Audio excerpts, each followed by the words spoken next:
going on, everybody? Welcome back to the channel where we explore everyday situations and learn lessons that are insightful, educational, and sometimes downright unbelievable.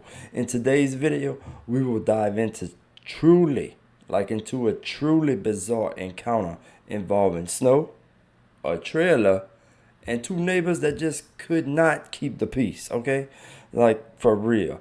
There's also an way unexpected plot twist where tensions between the two neighbors spill over to involve all kind of law enforcement. Quite literally. We're going to break it all down. Don't worry, we're going to break it all down. What happened, why it escalated, and the legal, all the legal lessons we can learn from this situation. Let's check it out. What's going on? Well, I was starting to snowblow. Onto his trailer. Onto his trailer. I can see it. All the way over the front of it. I got it on that. That trailer's not gonna be moved. So why is he gonna get snow on it? Why does he do that? Look, I'm right here. That does not give him the right to come up, push the snowblower, try to get injured by the snowblower. Do you have an idea, Anya? Why? Why? Because you're literally blowing snow onto his trailer to make him mad. You both can get tickets. Give me your ID, please. You guys want to play this game? I'll play this game too. You guys can get tickets. Dennis, do you have your ID, Anya? What's the phone number for you? So you still have it on file. What's your phone number? You have it on file? My hands are shaking so bad. I'm nervous. I'm upset. Hey, you know what?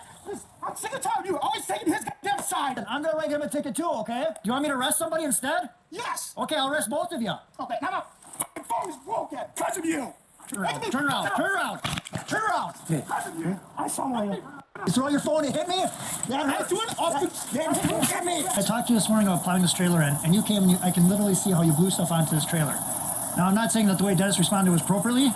That's why you're both going to get disorderly conduct tickets. And you blew up about that. And then you threw your phone at me. Both Jonathan and Dennis were given their own disorderly conduct tickets. Jonathan was also charged with battery to a peace officer and resisting, obstructing. They are both innocent unless proven guilty in a court of law. Okay, well, that was just bizarre, insane, crazy, whatever you want to call it, right? I mean, that was really crazy. First, let's break it down, though. The key events in this situation. It starts with the neighbor. Let's be honest. It starts with the neighbor, John, all right, using a snowblower to clear off his property, all right? However, things take a turn when he allegedly directs the snow onto Mr., his neighbor's trailer, all right? Presumably to provoke him.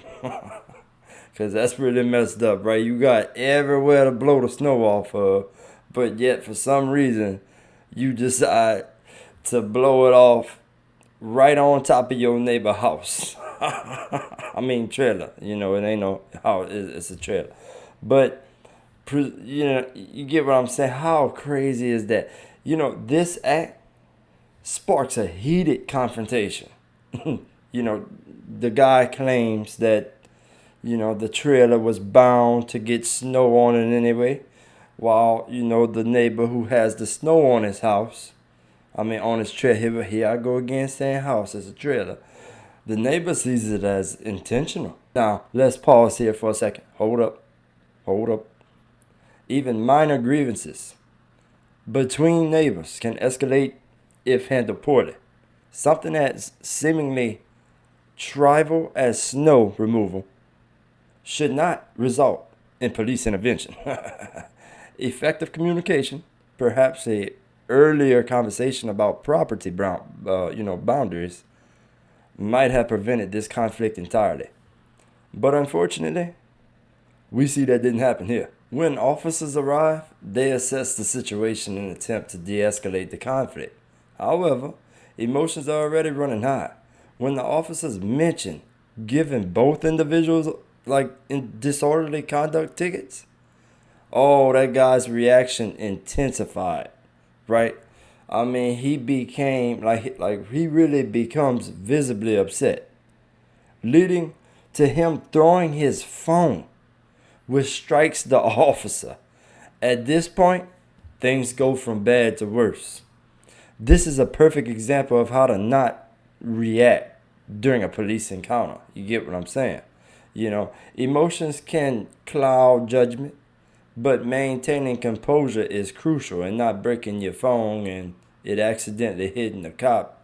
That you see what I'm saying? That's why maintaining control and composure is crucial.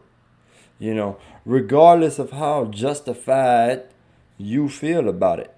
Escalating matters physically, even unintentionally, can lead to serious legal consequences, as we've seen with the guy being charged with battery to a peace officer. That is not something that anybody should want to do. You get what I'm saying? It's just an extra charge, and you're going to have to pay some money. Might even have to go to jail. There are two important legal concepts at play here. Disorderly conduct, all right? That's one, all right? Listen, the two of them, that's just one. And battery to a peace officer, that's definitely two. But disorderly conduct often, covers behaviors that disturb the peace or provoke conflict, all right? That's what it does. That's what disorderly conduct means, okay? It basically means that you disturb people's environments. You made things uneasy, basically, okay? Like you disturbed them, okay? Which, applies to both the people at, for that type of situation right there with, everything was said and done in that type of situation. But, the second charge, this the one where it gets kind of, not very, very not, nice, right? Battery to a peace officer is far more serious.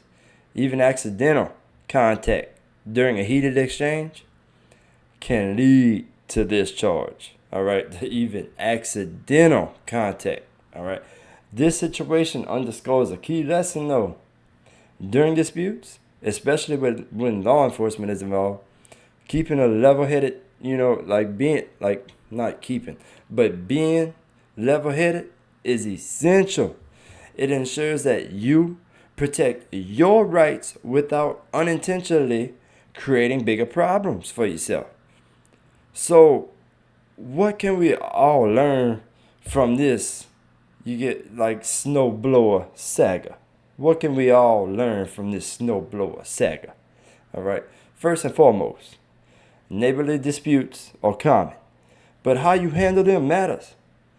Open communication and mutual respect go a long way in preventing these conflicts.